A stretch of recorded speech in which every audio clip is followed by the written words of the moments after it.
ਗੁਰੂ ਸ੍ਰੀ ਨਾਨਕ ਅੰਗਦ ਗੁਰੂ ਅਮਰਦਾਸ ਸੁਖੰਦ ਰਾਮਦਾਸ ਅਰਜਨ ਗੁਰੂ ਬਰ ਸ੍ਰੀ ਹਰਗੋਬਿੰਦ ਹਰੀ ਰਾਏ ਹਰਿ ਕ੍ਰਿਸ਼ਨ ਗੁਰ ਤੇਗ ਬਹਾਦਰ ਚੰਦ ਦਸਵੇਂ ਗੋਬਿੰਦ ਸਿੰਘ ਗੁਰੂ ਨਮੋ ਜੋਰ ਕਰ ਬੰਦ ਜਿਸ ਮਹਿ ਅੰਮ੍ਰਿਤ ਗਿਆਨ ਹੈ ਮਾਨਕ ਭਗਤ ਵੈਰਾਗ ਗੁਰੂ ਗ੍ਰੰਥ ਸਾਹਿਬ ਉਦਦ ਬੰਦਾਂ ਕਰ ਅਨੁਰਾਗ ਕਹਾਂ ਬੁੱਧ ਪ੍ਰਭ ਤੁਛ ਹਮਾਰੀ ਬਰਨ ਸਕੈ ਮਹਿਮਾ ਜੋ ਤਿਹਾਰੀ ਹਮ ਨਾ ਸਕਤ ਕਰ ਸਿਫਤ ਤੁਮਾਰੀ ਆਪ ਲਿਹੋ ਤੁਮ ਕਥਾ ਸੁਧਾਰੀ ਹਮ ਨਾ ਸਕਤ ਕਰ ਸਿਫਤ ਤੁਮਾਰੀ ਆਪ ਲਿਹੋ ਤੁਮ ਕਥਾ ਸੁਧਾਰੀ। ਸਤਨਾਮ ਵਾਹਿਗੁਰੂ ਸਾਹਿਬ ਜੀ। ਦੋਹਰਾ ਉਸੀ ਦਿਨ ਸਦ ਖਾਲਸੋ ਅਕਾਲ ਬੁੰਗੈ ਤਖਤ ਮਕਾਨ ਦੀਨੋ ਸਭਨ ਉਚਾਰ ਢਿਗ ਨਿਬਾਬੈ ਸਿੰਘ ਸੁਜਾਨ। ਵਾਹਿਗੁਰੂ ਜੀ ਕਾ ਖਾਲਸਾ ਵਾਹਿਗੁਰੂ ਜੀ ਕੀ ਫਤਿਹ। ਸਤਿਕਾਰਯੋਗ ਗੁਰੂ ਕੀ ਸਾਜੀ ਨਵਾਜੀ ਸਾਧ ਸੰਗਤ ਜੀ, ਸਤਿਗੁਰਾਂ ਦੇ ਪਵਿੱਤਰ ਪਾਵਨ ਚਰਨਾਂ ਦੇ ਵਿੱਚ ਸੰਧਿਆ ਦੇ ਦੀਵਾਨ ਸਜੇ ਹਨ ਔਰ ਜੋ ਸ੍ਰੀ ਗੁਰੂ ਪੰਥ ਪ੍ਰਕਾਸ਼ ਜੀ ਦੀ ਕਥਾ ਹੈ ਉਹ ਆਪ ਵਿੱਚੋਂ 94 ਪ੍ਰਸੰਗ ਸਰਵਣ ਕਰ ਰਹੇ ਹੋ। ਸਾਧ ਸੰਗਤ ਜੀ, ਜਿਸ ਸਮੇਂ ਬਾਬਾ ਕਪੂਰ ਸਿੰਘ ਜੀ ਨਵਾਬ ਨੂੰ ਨਵਾਬੀ ਦਾ ਖਿਤਾਬ ਦਿੱਤਾ, ਸੂਬੇ ਅਸਲਮ ਖਾਂ ਲਾਹੌਰ ਨੇ 1.25 ਲੱਖ ਰੁਪਏ ਦੀ ਜਗੀਰ 12 ਪਿੰਡ ਸ੍ਰੀ ਅੰਮ੍ਰਿਤਸਰ ਦੇ ਨਾਮ ਲਾ ਦਿੱਤੇ ਔਰ ਇਹ ਬੇਨਤੀ ਖਾਲਸੇ ਨੂੰ ਕੀਤੀ ਕਿ ਤੁਸੀਂ ਦੰਗਾ ਫਸਾਦ ਨਾ ਕਰੋ, ਸਰਕਾਰ ਤੁਹਾਡਾ ਸਤਿਕਾਰ ਮਾਣ ਕਾਇਮ ਰੱਖੇਗੀ, ਪੰਜਾਬ 'ਚ ਇੱਕ ਨਵਾਬ ਤੁਹਾਡਾ ਹੋਵੇਗਾ, ਬਰਾਬਰ ਦੇ ਰਾਜ ਅਧਿਕਾਰੀ ਹੋਵੋਗੇ। ਜਦੋਂ ਇਹ ਬਚਨ ਕਹਿ ਕੇ ਖਾਲਸੇ ਨੂੰ ਆਪਣੇ ਵੱਲੋਂ ਤਾਂ ਇਸ ਰਾਜਨੀਤੀ ਦੇ ਦਾਅ ਪੇਚ ਵਿੱਚ ਫਸਾਉਣ ਦਾ ਯਤਨ ਕੀਤਾ ਸੀ ਕਿ ਸਿੰਘ ਠੰਡੇ ਪੈ ਜਾਣਗੇ, ਘਟ ਜਾਣਗੇ, ਪਿੰਡਾਂ ਨੂੰ ਚਲੇ ਜਾਣਗੇ ਔਰ ਖਿੰਡ ਪੁੰਡ ਜਾਣਗੇ ਤੇ ਅਸੀਂ ਇਹਨਾਂ ਨੂੰ ਦਬਾ ਲਵਾਂਗੇ, ਪਰ ਜੋ ਪਰਮੇਸ਼ਰ ਨੂੰ ਮਨਜ਼ੂਰ ਹੁੰਦਾ ਉਹ ਹੋ ਕੇ ਰਹਿੰਦਾ ਹੈ। ਮਹਾਰਾਜ ਕਹਿੰਦੇ ਆ ਵੀ ਜੋ ਮੈਂ ਚਿਤਵੋਂ ਨਾ ਕਰੈ ਕਿਆ ਮੇਰੇ ਚਿਤਵੇ ਹੋਏ, ਆਪਣਾ ਚਿਤਵਿਆ ਹਰ ਕਰੈ ਜੋ ਮੇਰਾ ਚਿਤ ਨਾ ਹੋਏ। ਬੰਦਾ ਸੋਚਦਾ ਕੁਝ ਹੋਰ ਹੈ, ਹੋ ਕੁਝ ਹੋਰ ਜਾਂਦਾ ਹੈ, ਹੁੰਦਾ ਉਹੀ ਹੈ ਜੋ ਪਰਮੇਸ਼ਰ ਨੂੰ ਮਨਜ਼ੂਰ ਹੋਵੇ। ਸੋ ਸਰਕਾਰ ਤਾਂ ਚਾਹੁੰਦੀ ਸੀ ਖਾਲਸਾ ਘਟੇਗਾ, ਪਰ ਖਾਲਸਾ ਪੰਥ ਬਹੁਤ ਜ਼ਿਆਦਾ ਵੱਧ ਗਿਆ। ਇੱਥੋਂ ਤੱਕ ਇਤਿਹਾਸ ਵਿੱਚ ਜ਼ਿਕਰ ਆਉਂਦਾ 70,000 ਘੋੜ ਸਵਾਰ ਖਾਲਸੇ ਦੀ ਫੌਜ ਹੋ ਗਿਆ। ਫੌਜਾਂ ਹੀ ਫੌਜਾਂ ਸ੍ਰੀ ਅੰਮ੍ਰਿਤਸਰ ਦੇ ਆਲੇ ਦੁਆਲੇ ਮੀਲਾਂ ਵਿੱਚ ਸਿੰਘਾਂ ਦੀਆਂ ਛਾਉਣੀਆਂ ਪੈ ਗਈਆਂ। ਉਸ ਵੇਲੇ ਬਾਬਾ ਕਪੂਰ ਸਿੰਘ ਜੀ ਨਵਾਬ ਨੇ ਸਿਆਣਪ ਦੇ ਨਾਲ ਵਿਚਾਰ ਕੀਤੀ ਵੀ ਇਹਨਾਂ ਖਾਲਸੇ ਦਾ ਲੰਗਰ ਕੌਣ ਪਕਾਵੇ। 70,000 ਬੰਦੇ ਨੂੰ ਪ੍ਰਸ਼ਾਦਾ ਛਕਾਉਣਾ, ਘੋੜਿਆਂ ਦਾ ਘਾਹ ਪੱਠਾ ਇੱਕ ਜਗ੍ਹਾ ਤੇ ਇਕੱਠੇ ਬੰਦੋਬਸਤ ਕਰਨਾ ਬੜਾ ਔਖਾ। ਉਹਨਾਂ ਨੇ ਬਾਬਾ ਦਰਬਾਰਾ ਸਿੰਘ ਜੀ ਦੀਵਾਨ, ਜੋ ਉਸ ਵੇਲੇ ਅਕਾਲ ਤਖਤ ਦੇ ਜਥੇਦਾਰ ਸਨ, ਬਾਬਾ ਵਿਨੋਦ ਸਿੰਘ ਜੀ ਜਥੇਦਾਰ, ਬਾਬਾ ਦੀਪ ਸਿੰਘ ਜੀ ਸ਼ਹੀਦ, ਭਾਈ ਮਨੀ ਸਿੰਘ, ਇਹਨਾਂ ਸਾਰੇ ਸਿਆਣੇ ਸਿੰਘਾਂ ਨਾਲ ਸਲਾਹ ਕਰਕੇ ਪੰਥ ਖਾਲਸੇ ਦੀਆਂ ਜਥੇਬੰਦੀਆਂ ਕਾਇਮ ਕੀਤੀਆਂ। ਬੁੱਢਾ ਦਲ ਤੇ ਤਰਨਾ ਦਲ, ਉਹ ਜੋ ਖਾਲਸੇ ਦਾ ਵੰਡ ਵਰਤੇਵਾਂ ਹੋ ਰਿਹਾ ਹੈ ਅੱਜ ਦੇ ਪ੍ਰਕਰਣ ਵਿੱਚ ਆਪਾਂ ਸਰਵਣ ਕਰੀਏ। ਸੁਰਤੀਆਂ ਬਿਰਤੀਆਂ ਸਤਿਗੁਰੂ ਪਾਤਸ਼ਾਹ ਦੇ ਚਰਨਾਂ ਨਾਲ ਜੋੜ ਕੇ ਆਖੀਏ ਸਤਿਨਾਮ ਸ੍ਰੀ ਵਾਹਿਗੁਰੂ ਸਾਹਿਬ ਜੀ, ਸਤਿਨਾਮ ਸ੍ਰੀ ਵਾਹਿਗੁਰੂ ਸਾਹਿਬ ਜੀ। ਦੋਹਰਾ ਉਸੀ ਦਿਨ ਸਦ ਖਾਲਸੋ ਅਕਾਲ ਬੁੰਗੈ ਤਖਤ ਮਕਾਨ। ਉਸੇ ਦਿਨ ਹੀ ਸਾਰਾ ਪੰਥ ਖਾਲਸਾ ਬਾਬੇ ਨਵਾਬ ਕਪੂਰ ਸਿੰਘ ਜੀ ਨੇ ਸ੍ਰੀ ਅਕਾਲ ਤਖਤ ਸਾਹਿਬ ਤੇ ਸੱਦ ਲਿਆ। ਸਾਰੇ ਮੁਖੀ ਸਿੰਘ ਪੰਥ ਦੇ, ਬਾਬਾ ਦੀਪ ਸਿੰਘ, ਭਾਈ ਮਨੀ ਸਿੰਘ, ਦੀਵਾਨ ਦਰਬਾਰਾ ਸਿੰਘ, ਭਾਈ ਗੁਰਬਖਸ਼ ਸਿੰਘ, ਭਾਈ ਹਰੀ ਸਿੰਘ ਭੰਗੀ, ਏਦਾਂ ਸਾਰੇ ਸਿੰਘ ਇਕੱਠੇ ਹੋ ਗਏ। ਦੀਨੋ ਸਭਨ ਉਚਾਰ ਢਿੱਗ ਨਿਬਾਬੈ ਸਿੰਘ ਸੁਜਾਨ। ਨਵਾਬ ਬੜਾ ਸਿਆਣਾ ਸੀ ਕਪੂਰ ਸਿੰਘ, ਉਹਨੇ ਸਾਰੇ ਪੰਥ ਦੇ ਚਰਨਾਂ 'ਚ ਹੱਥ ਜੋੜ ਕੇ ਬੇਨਤੀ ਕੀਤੀ, ਖਾਲਸਾ ਜੀ ਐਡੀ ਵੱਡੀ ਭਾਰੀ ਖਾਲਸੇ ਦੀ ਫੌਜ ਹੋ ਗਈ ਹੈ, ਇਹਦਾ ਬੰਦੋਬਸਤ ਬੜੇ ਸਿਸਟਮ ਨਾਲ ਕਰਨਾ ਪੈਣਾ ਹੈ। ਸੋ ਆਪਾਂ ਹੁਣ ਇਹਦੀ ਇੱਕ ਤਰਤੀਬ ਬਣਾ ਦਈਏ ਤਾਂ ਕਿ ਖਾਲਸਾ ਇਕੱਠਾ ਵੀ ਰਵੇ ਤੇ ਆਪਸ ਵਿੱਚ ਕੋਈ ਝਗੜਾ ਵੀ ਨਾ ਹੋਵੇ, ਕਿਉਂਕਿ ਬਹੁਤੀ ਫੌਜ ਹੋਣ ਕਰਕੇ ਪੂਰਾ ਲੰਗਰ ਵੀ ਇੱਕ ਟਾਈਮ ਤੇ ਵਰਤਾਉਣਾ ਔਖਾ ਹੋ ਜਾਂਦਾ ਸੀ ਇੱਕ ਜਗ੍ਹਾ ਤੇ ਘੋੜਿਆਂ ਦਾ ਦਾਣਾ ਘਾਹ ਪੱਠਾ ਵਰਤਾਉਣ ਦੀ ਸੇਵਾ ਜੱਸਾ ਸਿੰਘ ਬਚੰਗੀ ਕਰਿਆ ਕਰਦਾ ਸੀ। ਆਲੂ ਵਾਲੀ ਆ, ਉਦੋਂ ਬਹੁਤ ਛੋਟੀ ਉਮਰ ਦਾ ਸੀ। ਸੋ ਇਹ ਸਾਰੀ ਸੇਵਾਵਾਂ ਜਿਹੜੀਆਂ ਜ਼ਿੰਮੇਵਾਰੀ ਨਾਲ ਨਿਭਣੀਆਂ ਔਖੀਆਂ ਹੋ ਰਹੀਆਂ ਸਨ। ਜਥੇਦਾਰ ਸਾਹਿਬ ਬਾਬਾ ਕਪੂਰ ਸਿੰਘ ਜੀ ਕਹਿੰਦੇ ਆ ਵੀ ਆਪਾਂ ਸਾਰੇ ਰਲ ਕੇ ਇੱਕ ਸਿਸਟਮ ਬਣਾ ਦਈਏ, ਮਰਜ਼ਾਦਾ ਬਣਾ ਦਈਏ। ਚਾਓ ਪਈ ਭਾਈ ਮਣੀ ਸਿੰਘ ਦਰਬਾਰ ਪੁਜਾਰੀ। ਭਾਈ ਸਾਹਿਬ ਭਾਈ ਮਨੀ ਸਿੰਘ ਜੀ ਸ੍ਰੀ ਦਰਬਾਰ ਸਾਹਿਬ ਹਰਿਮੰਦਰ ਸਾਹਿਬ ਦੇ ਪੁਜਾਰੀ ਸਨ। ਅੱਜ ਕੱਲ੍ਹ ਪੁਜਾਰੀ ਸ਼ਬਦਾਂ ਤੋਂ ਬੜੀ ਕਈਆਂ ਨੂੰ ਅਲਰਜੀ ਹੁੰਦੀ ਆ ਵੀ ਪੁਜਾਰੀ ਕਿਉਂ ਕਹਿ ਦਿੱਤਾ। ਸਾਧ ਸੰਗਤ ਜੀ, ਮਹਾਰਾਜ ਦੀ ਬਾਣੀ ਵਿੱਚ ਸ਼ਬਦ ਆਇਆ ਹੈ, ਕੋਟ ਪੁਜਾਰੀ ਕਰਤੇ ਪੂਜਾ, ਪਰਮੇਸ਼ਰ ਦੀ ਗੁਰ ਪੂਜਾ ਵਿਦ ਸਹਿਤ ਕਰੋ। ਤੇ ਫਿਰ ਇਹ ਵੀ ਵਚਨ ਆਇਆ, ਗੁਰ ਪੂਜੋ ਕਰ ਨਮਸਕਾਰ। ਪੂਜਾ ਕਰਨ ਵਾਲੇ ਨੂੰ ਪੁਜਾਰੀ ਕਹਿੰਦੇ ਆ, ਜਿਹੜਾ ਪਰਮੇਸ਼ਰ ਦੇ ਦਰਬਾਰ ਦੀ ਸੇਵਾ ਕਰਦਾ ਸ੍ਰੀ ਗੁਰੂ ਗ੍ਰੰਥ ਸਾਹਿਬ ਦੀ, ਉਹਨੂੰ ਪੁਜਾਰੀ ਕਹਿੰਦੇ ਆ। ਆਪਾਂ ਅੱਜ ਕੱਲ੍ਹ ਕੋਈ ਵੀ ਸ਼ਬਦ ਹੋਵੇ ਕਹਿ ਦਿੰਦੇ ਆ ਜੇ ਬਾਹਮਣਾ ਦਾ ਹੈ, ਤੇ ਉੱਥੋਂ ਹੀ ਅਸੀਂ ਸਾਧ ਸੰਗਤ ਜੀ ਸ਼ੰਕੇ 'ਚ ਪੈ ਜਾਂਦੇ ਆ। ਐਸਾ ਸ਼ੰਕਾ ਨਾ ਕਰਿਆ ਕਰੋ। ਭਾਸ਼ਾ ਦਾ ਗਿਆਨ ਹੋਣਾ ਚਾਹੀਦਾ, ਸ਼ਬਦਾਂ ਦਾ ਗਿਆਨ ਹੋਣਾ ਚਾਹੀਦਾ, ਫਿਰ ਪਤਾ ਲੱਗਦਾ ਵੀ ਕਿਹੜੇ ਕੰਮ ਲਈ ਕਿਹੜਾ ਸ਼ਬਦ ਵਰਤਿਆ ਗਿਆ ਹੈ। ਸਤਿਗੁਰੂ ਗੁਰੂ ਗ੍ਰੰਥ ਸਾਹਿਬ ਦੀ ਸੇਵਾ ਪੂਜਾ ਭਾਈ ਮਨੀ ਸਿੰਘ ਜੀ ਹਰਿਮੰਦਰ ਸਾਹਿਬ ਦੀ ਸੇਵਾ ਕਰਿਆ ਕਰਦੇ ਸਨ, ਇਸ ਕਰਕੇ ਮਨੀ ਸਿੰਘ ਦਰਬਾਰ ਪੁਜਾਰੀ ਲਿਖਿਆ ਹੈ। ਹਾਂਜੀ। ਲੀਨੋ ਸਭਨ ਮਦ ਬੈਠਾਈ। ਭਾਈ ਸਾਹਿਬ ਭਾਈ ਮਨੀ ਸਿੰਘ ਜੀ ਵੱਡੇ ਬਜ਼ੁਰਗ ਸਨ ਪੰਥ ਦੇ, ਗੁਰੂ ਕਲਗੀਧਰ ਪਾਤਸ਼ਾਹ ਜੀ ਦੀ, ਜਿਨ੍ਹਾਂ ਨੇ ਬਹੁਤ ਲੰਮਾ ਸੰਗਤ ਕੀਤੀ ਸੀ। ਉਹਨਾਂ ਨੂੰ ਸਾਰਿਆਂ ਦੇ ਵਿਚਕਾਰ ਭਾਲਿਆ ਗਿਆ। ਤੇਹਨ ਭੱਲੇ ਦੋ ਬਾਵੈ ਬੁਲਾਈ। ਤੇ ਗੁਰੂ ਅੰਗਦ ਦੇਵ ਜੀ ਦੀ ਹੰਸ ਬੰਸ ਵਿੱਚੋਂ ਬਾਬਾ ਜੀ ਬਾਬਾ ਵਿਨੋਦ ਸਿੰਘ ਜੀ ਜਥੇਦਾਰ ਸਾਹਿਬ, ਜਿਹੜੇ ਹਜ਼ੂਰ ਸਾਹਿਬ ਤੋਂ ਪੰਜਾਂ ਪਿਆਰਿਆਂ ਨੂੰ ਮਹਾਰਾਜ ਨੇ ਗੱਦੀ ਨਿਸ਼ਾਨ ਦੇ ਕੇ, ਘੋੜਾ ਦੇ ਕੇ, ਨਗਾਰਾ ਦੇ ਕੇ ਭੇਜਿਆ ਸੀ, ਉਹ ਬਾਬਾ ਵਿਨੋਦ ਸਿੰਘ ਜੀ ਜਥੇਦਾਰ ਸਾਹਿਬ ਸਨ ਉਸ ਵੇਲੇ, ਵੱਡੇ ਬਜ਼ੁਰਗ।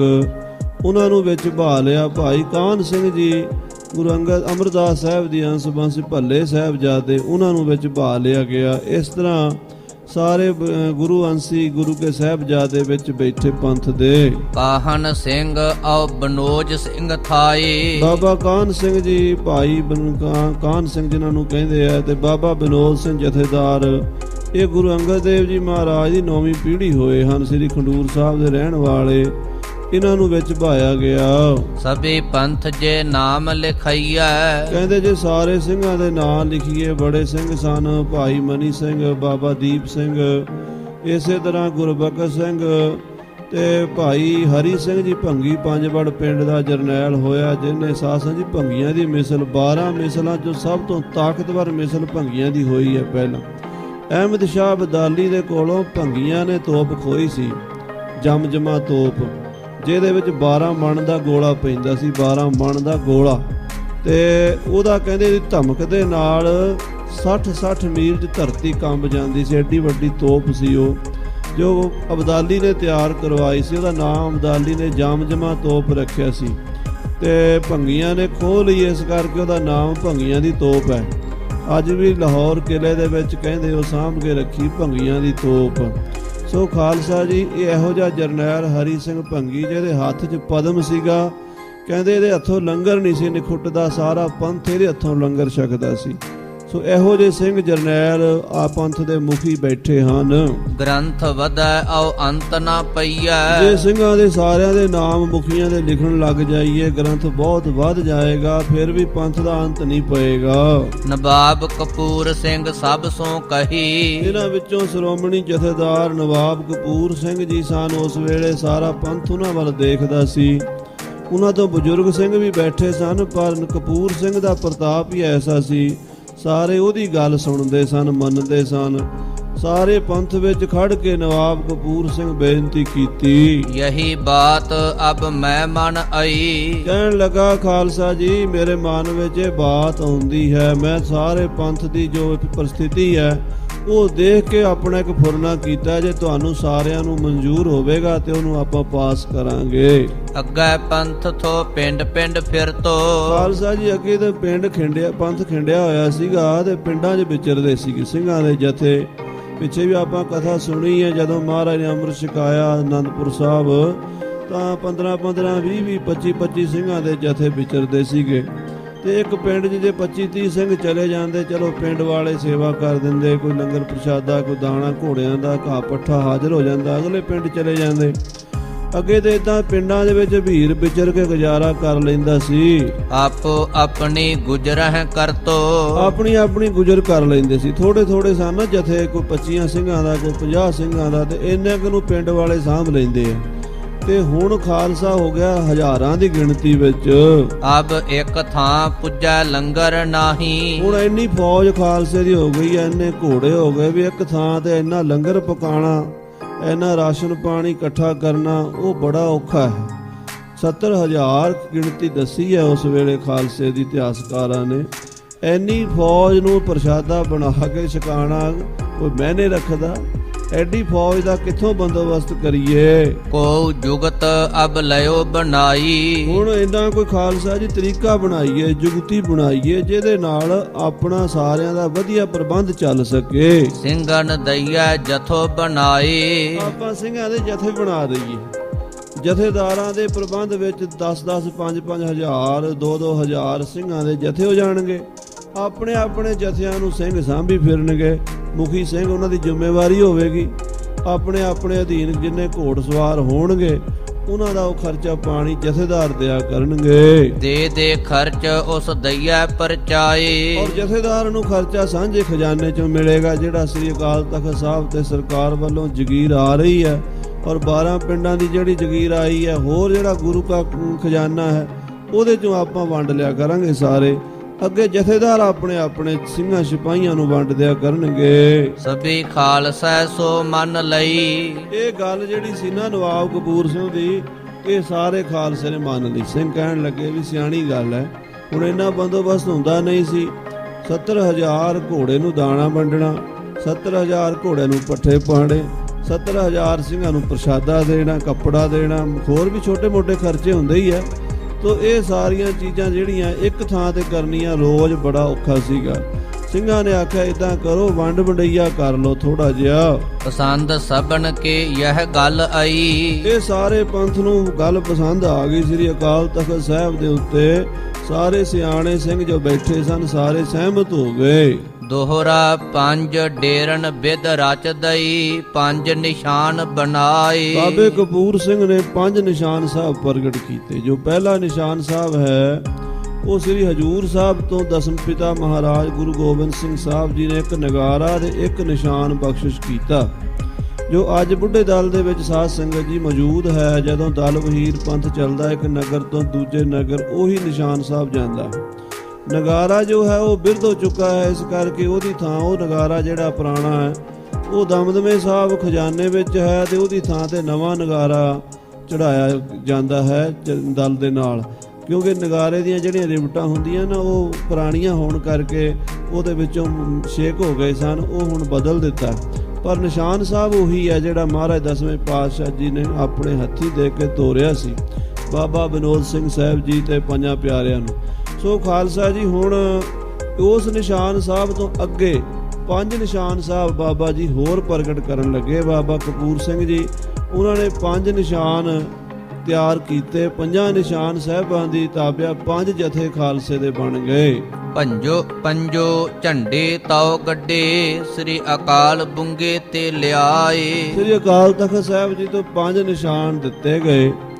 ਇੱਕ ਨਿਸ਼ਾਨ ਸ਼ਹੀਦਾਂ ਦੀ ਮਿਸਲ ਨੂੰ, ਜਿਵੇਂ ਹੁਣ ਅੱਗੇ ਜ਼ਿਕਰ ਆ ਹੀ ਜਾਣਾ ਵੀ ਕਿਹਨੂੰ ਦਿੱਤਾ, ਉਹ ਖਾਲਸਾ ਜੀ ਫਿਰ ਆਪਣੇ ਡੇਰਿਆਂ 'ਚ ਸਿੰਘਾਂ ਨੇ ਲਿਆ ਕੇ ਨਿਸ਼ਾਨ ਗੱਡ ਲਏ ਤੇ ਉਹਨਾਂ ਦੇ ਨਗਾਰੇ ਵੀ ਵੱਖਰੇ ਹੋ ਗਏ। ਉਹ ਇੱਕ ਜਥਾ, ਇੱਕ ਨਗਾਰਾ, ਇੱਕ ਨਿਸ਼ਾਨ ਸਾਹਿਬ ਹੋਏਗਾ। ਇਸ ਤਰ੍ਹਾਂ 5 ਤਰਨੇ ਦਲ, 40 ਸਾਲ ਤੋਂ ਉੱਪਰ ਦੇ ਜਿਹੜੇ ਸੀ ਉਹਨਾਂ ਨੂੰ ਬੁੱਢਾ ਦਲ ਕਹਿੰਦੇ ਸੀਗੇ।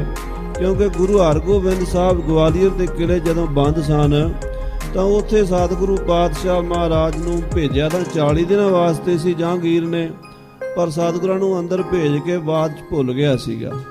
ਤੇ ਬਾਬਾ ਬੁੱਢਾ ਸਾਹਿਬ ਜੀ ਨੂੰ ਮਾਤਾ ਗੰਗਾ ਜੀ ਬੇਨਤੀ ਕੀਤੀ, ਬਾਬਾ ਜੀ ਜਿਵੇਂ ਵੀ ਹੋਵੇ ਸਤਿਗੁਰੂ ਸੱਚੇ ਪਾਤਸ਼ਾਹ ਜੀ ਨੂੰ ਗਵਾਲੀਅਰ ਦੇ ਕਿਲੇ 'ਚੋਂ ਬਾਹਰ ਲੈ ਕੇ ਆਓ। ਦਾਬਿਸਤਾਨ ਮਜ਼ਾਹਬ ਦਾ ਲਿਖਾਰੀ ਲਿਖਦਾ ਹੈ, ਮੋਹਿ ਸਰਫਾਨੀ ਉਸ ਵੇਲੇ ਜਿਉਂਦਾ ਸੀ, ਉਹ ਫਾਰਸੀ ਦਾ ਕਿਤਾਬ ਨੇ ਲਿਖੀ ਹੈ। ਉਹ ਕਹਿੰਦਾ ਕਿ ਬੇਅੰਤ ਸਿੱਖ ਗੁਰੂ ਕੇ ਪਿਆਰੇ ਗਵਾਲੀਅਰ ਦੇ ਕਿਲੇ ਨੂੰ ਮੱਥਾ ਟੇਕ ਕੇ ਆ ਜਾਂਦੇ ਸੀਗੇ, ਬਾਹਰੋਂ ਹੀ ਨਮਸਕਾਰ ਕਰਕੇ ਆ ਜਾਂਦੇ ਸੀ। ਇੰਨੀ ਭਾਵਨਾ ਸੀ ਸਿੱਖਾਂ ਦੀ ਵੀ ਸਾਡਾ ਗੁਰੂ ਇੱਥੇ ਬੰਦ ਹੈ। ਤਾਂ ਬਾਬਾ ਬੁੱਢਾ ਜੀ ਨੇ ਹੁਕਮਨਾਮਾ ਜਾਰੀ ਕੀਤਾ ਵੀ ਸਿੰਘੋ, ਪੰਜਾਬ ਜਿੰਨੀ ਫੌਜ ਹੈ, ਜਿਹੜੇ ਕੋਲ ਕੋਈ ਵੀ ਸ਼ਸਤਰ ਹੈ ਉਹ ਲੈ ਕੇ ਆ ਜਾਓ। ਕਿਸੇ ਕੋਲ ਡਾਂਗ, ਕਿਸੇ ਕੋਲ ਸੋਟਾ, ਕਿਸੇ ਕੋਲ ਬੰਦੂਕ, ਕਿਸੇ ਕੋਲ ਤਲਵਾਰ, ਬਰਛਾ ਲੈ ਕੇ ਆ ਜਾਓ। ਜੇਕਰ ਬਾਦਸ਼ਾਹ ਗੁਰੂ ਸਾਹਿਬ ਨੂੰ ਕਿਲੇ ਤੋਂ ਬਾਹਰ ਨਹੀਂ ਕੱਢੇਗਾ, ਅਸੀਂ ਕਿਲਾ ਤੋੜ ਕੇ, ਗਵਾਲੀਅਰ ਦਾ ਕਿਲਾ ਤੋੜ ਕੇ ਗੁਰੂ ਹਰਗੋਬਿੰਦ ਸਾਹਿਬ ਜੀ ਨੂੰ ਲੈ ਆਵਾਂਗੇ। ਇੱਥੋਂ ਤੱਕ ਮਨਸੂਬਾ ਬਣ ਗਿਆ। ਕਹਿੰਦੇ 32,000 ਸਿੱਖ ਫੌਜ ਬਾਬਾ ਬੁੱਢਾ ਸਾਹਿਬ ਦੀ ਜਥੇਦਾਰੀ ਗਵਾਲੀਅਰ ਪਹੁੰਚ ਗਈ। ਉਧਰੋਂ ਬਾਦਸ਼ਾਹ ਨੇ ਗੁਰੂ ਸਾਹਿਬ ਜੀ ਨੂੰ ਕਿਲੇ ਤੋਂ ਬਾਹਰ ਆਉਣ ਦੇ ਲਈ ਕਹਿ ਦਿੱਤਾ, ਪਰ ਕਹਿਤਾ ਵੀ ਜੇ ਮਹਾਰਾਜ ਤੁਸੀਂ ਬਾਹਰ, ਮਹਾਰਾਜ ਨੇ ਕਿਹਾ ਸੀ ਵੀ ਜਿਹੜੇ ਰਾਜੇ ਅੰਦਰ ਹਨ ਇਹਨਾਂ ਰਾਜਿਆਂ ਨੂੰ ਅਸੀਂ ਨਾਲ ਲੈ ਕੇ ਜਾਣਾ ਹੈ। ਬਾਦਸ਼ਾਹ ਨੇ ਕਿਹਾ ਜਿਹੜੇ ਰਾਜੇ ਤੁਹਾਡੇ ਚੋਲੇ ਦੀਆਂ ਕਲੀਆਂ ਫੜ ਕੇ ਆ ਸਕਦੇ ਉਹ ਲੈ ਆਓ। ਉਹਦਾ ਮਤਲਬ ਸੀ 2-4 ਰਾਜੇ ਬਾਹਰ ਕੱਢ ਲੈਣਗੇ। ਮਹਾਰਾਜ 52 ਕਲੀਆਂ ਦਾ ਚੋਲਾ ਮੇਰੀ ਪੀੜੀ ਦੇ ਮਾਲਕ 6ਵੇਂ ਪਾਤਸ਼ਾਹ ਜੀ ਪਾਇਆ ਤੇ 52 ਦੇ 52 ਰਾਜੇ ਗਵਾਲੀਅਰ ਦੇ ਕਿਲੇ ਤੋਂ ਬਾਹਰ ਕੱਢੇ। ਬੰਦੀ ਛੋੜ ਦਾਤਾ ਦਾ ਇਹ ਮਹਾਨ ਪਰਉਪਕਾਰ ਸਾਰੇ ਸੰਸਾਰ ਦੇ ਵਿੱਚ ਪ੍ਰਸਿੱਧ ਹੋਇਆ। ਸਤਿਗੁਰ ਬੰਦੀ ਛੋੜ ਹੈ, ਬੰਧਨ ਮੁਕਤ ਕਰੈ ਅਲੀਣਾ। ਬੰਧਨ ਮੁਕਤ ਕਰ ਦਿੱਤਾ 52 ਰਾਜਿਆਂ ਨੂੰ। ਜਦੋਂ ਬਾਹਰ ਆਏ ਤੇ 32,000 ਫੌਜ ਸਿੱਖਾਂ ਦੀ ਖੜੀ, ਬਾਬਾ ਬੁੱਢਾ ਜੀ ਖੜੇ ਹੋਏ। ਮਹਾਰਾਜ ਕਹਿੰਦੇ ਬਾਬਾ ਜੀ ਤੁਹਾਨੂੰ ਅਸੀਂ ਫੌਜ ਦੇ ਕੇ ਆਏ ਸੀ 2-2.5 ਹਜ਼ਾਰ, ਇਹ ਤੇ ਬੜੀ ਫੌਜ ਹੋ ਗਈ। ਉਹ ਕਹਿੰਦੇ ਮਹਾਰਾਜ ਜੀ ਸੱਚੇ ਪਾਤਸ਼ਾਹ ਗਰੀਬ ਨਵਾਜ਼ ਜੀ, ਮਾਤਾ ਜੀ ਦਾ ਹੁਕਮ ਹੈ ਵੀ ਜੇ ਬਾਦਸ਼ਾਹ ਆਪਣੇ ਆਪ ਨਹੀਂ ਨਾ ਕਿਲੇ ਚੋਂ ਆਪ ਨੂੰ ਬਾਹਰ ਕੱਢੇਗਾ ਤੇ ਕਿਲਾ ਤੋੜ ਦਿਓ। ਅਸੀਂ ਤਾਂ ਜੰਗ ਨੂੰ ਆਏ ਆ, ਤਿਆਰੀ ਕਰਕੇ ਕਿਲਾ ਤੋੜ ਦੇਣਾ। ਜੇ ਤੁਸੀਂ ਹੁਣ ਨਾ ਬਾਹਰ ਆਉਂਦੇ ਤਾਂ ਅਸੀਂ ਅੱਜ ਹੀ ਸਮਝੋ ਕਿਲਾ ਫਤਿਹ ਕਰ ਲੈਣਾ ਸੀਗਾ। ਤੇ ਮਹਾਰਾਜ ਬੜੇ ਖੁਸ਼ ਹੋਏ, ਕਹਿਣ ਲੱਗੇ ਬਾਬਾ ਜੀ ਤੁਹਾਡੇ ਨਾਂ ਤੇ ਬੁੱਢਾ ਦਲ ਚੱਲੇਗਾ। ਉਹ ਬਚਨ 100 ਸਾਲ ਬਾਅਦ ਪੂਰਾ ਹੋਇਆ। ਅੱਜ ਬਚਨ ਪੂਰਾ ਹੋ ਰਿਹਾ ਜਦੋਂ ਕਪੂਰ ਸਿੰਘ ਹੋਰੀ 40 ਸਾਲ ਤੋਂ ਉੱਪਰ ਦੇ ਸਿੰਘਾਂ ਦਾ ਨਾਮ ਬੁੱਢਾ ਦਲ ਰੱਖ ਰਹੇ ਆ। 40 ਸਾਲ ਤੋਂ ਥੱਲੇ ਦਾ ਨਾਮ ਤਰਨਾ। ਤਰਨਾ ਕਹਿੰਦੇ ਜਵਾਨ ਨੂੰ, ਗੱਭਰੂ ਨੂੰ। ਤਰੁਣ ਹਿੰਦੀ ਦਾ ਸੰਸਕ੍ਰਿਤ ਦਾ ਸ਼ਬਦ ਹੈ ਤਰੁਣ। ਤਰੁਣ ਮੈਨੇ ਜਵਾਨ। ਤਰਨਾ ਦਲ ਬਣਾਇਆ।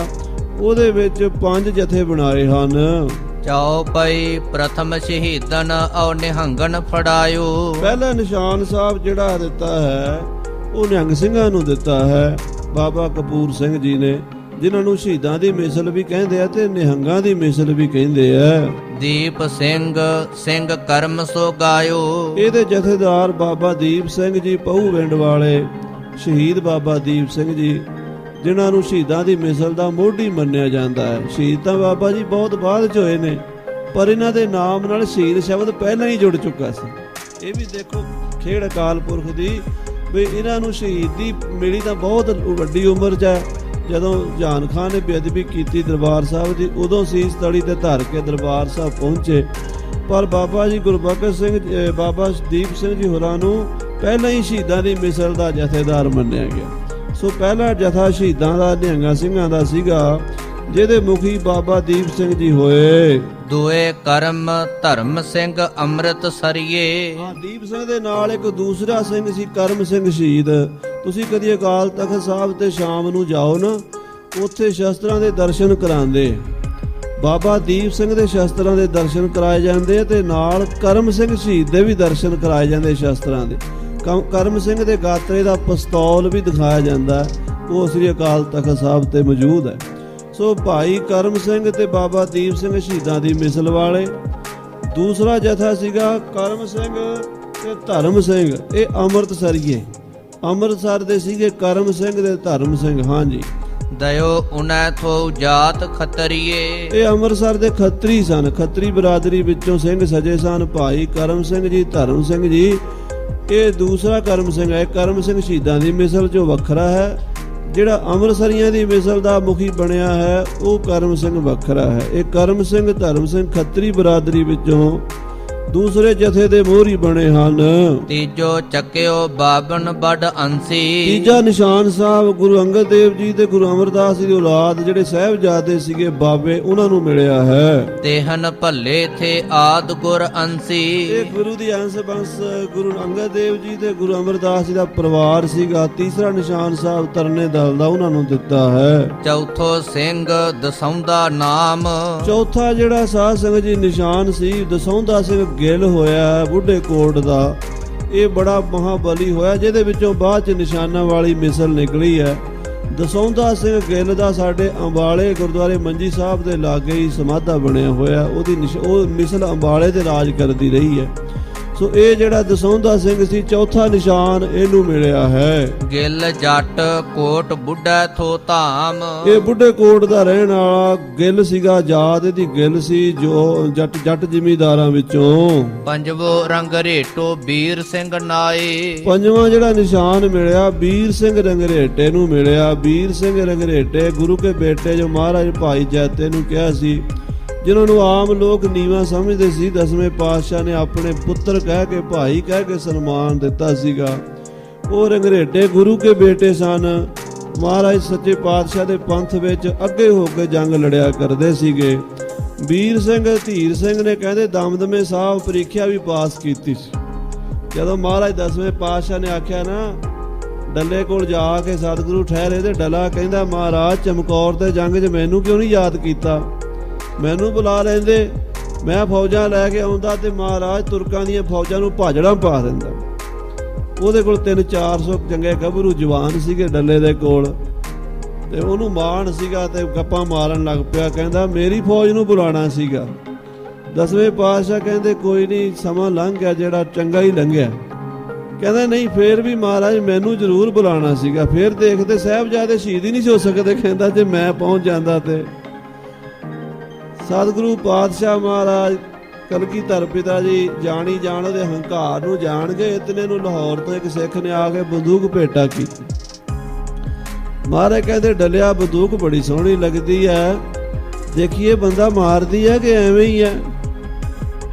ਕਹਿੰਦਾ ਜੀ ਬੰਦੇ ਨੂੰ ਛੱਡੇਗੀ ਬੰਦੂਕ ਹੈ। ਮਹਾਰਾਜ ਕਹਿੰਦੇ ਨਹੀਂ, ਸ਼ਸਤਰ ਪਰਖ ਕੇ ਵਰਤਣਾ ਚਾਹੀਦਾ, ਮੌਕੇ ਤੇ ਧੋਖਾ ਨਾ ਦੇ ਜਾਵੇ ਕਿਤੇ। ਲਿਆ ਇੱਕ ਬੰਦਾ ਵੇਖੀਏ ਤੇ ਸਹੀ, ਤੇਰਾ ਇੱਕ ਜਵਾਨ ਕੱਢ ਖਾ ਬੰਦੂਕ ਚਲਾ ਕੇ ਵੇਖੀਏ। ਦਸਵੇਂ ਪਾਤਸ਼ਾਹ ਜਦੋਂ ਬੰਦੂਕ ਸਿੱਧੀ ਕੀਤੀ ਤੇ ਡੱਲੇ ਦੇ ਬੰਦੇ ਸਾਰੇ ਸਿਰ ਨੀਵੇਂ ਕਰ ਗਏ। ਉਹ ਕਹਿੰਦੇ ਲੜਾਈ 'ਚ ਮਰ ਜਾਣਾ ਹੋਰ ਗੱਲ ਹੈ, ਬਿਨਾਂ ਆਈ ਮੌਤ ਬੰਦੂਕ ਦੇ ਸਾਹਮਣੇ ਕੌਣ ਖਲੋਵੇ।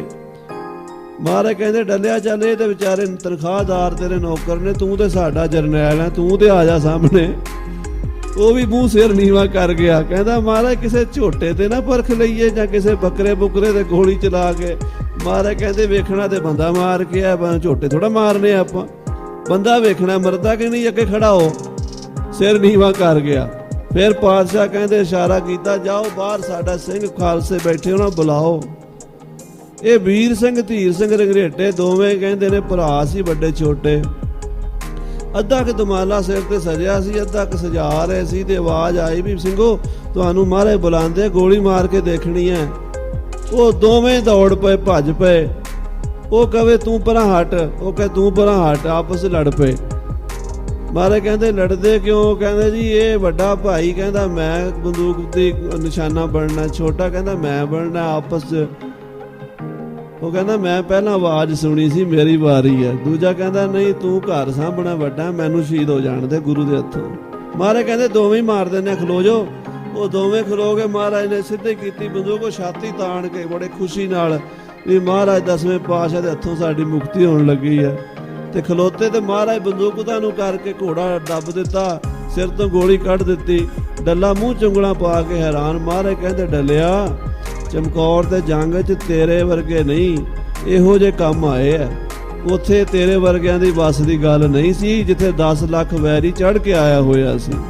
ਸੋ ਖਾਲਸਾ ਜੀ ਦਸਵੇਂ ਪਾਤਸ਼ਾਹ ਮਹਾਰਾਜ ਤੋਂ ਜਿਨ੍ਹਾਂ ਨੇ ਬਖਸ਼ਿਸ਼ ਲਈ, ਬਾਬਾ ਵੀਰ ਸਿੰਘ ਬਾਬਾ ਧੀਰ ਸਿੰਘ ਜੀ, ਇਹਨਾਂ ਨੂੰ ਚੌਥਾ ਨਿਸ਼ਾਨ ਸਾਹਿਬ ਪੰਥ ਵੱਲੋਂ ਮਿਲਿਆ ਹੈ। ਉਤੋ 1300 ਘੋੜੇ ਵਾਏ। ਇਹ ਵੀ ਕਹਿੰਦੇ ਜਿਹੜੇ 1300 ਘੋੜੇ ਇਹਨਾਂ ਦੇ ਵੀ ਸਾਨੂੰ ਤੋਂ ਮਜ਼੍ਹਬੀ ਸਿੰਘਾਂ ਦੇ 1300 ਘੋੜੇ ਉਸ ਜ਼ਮਾਨੇ 'ਚ ਵੀ ਰੱਖਣੇ।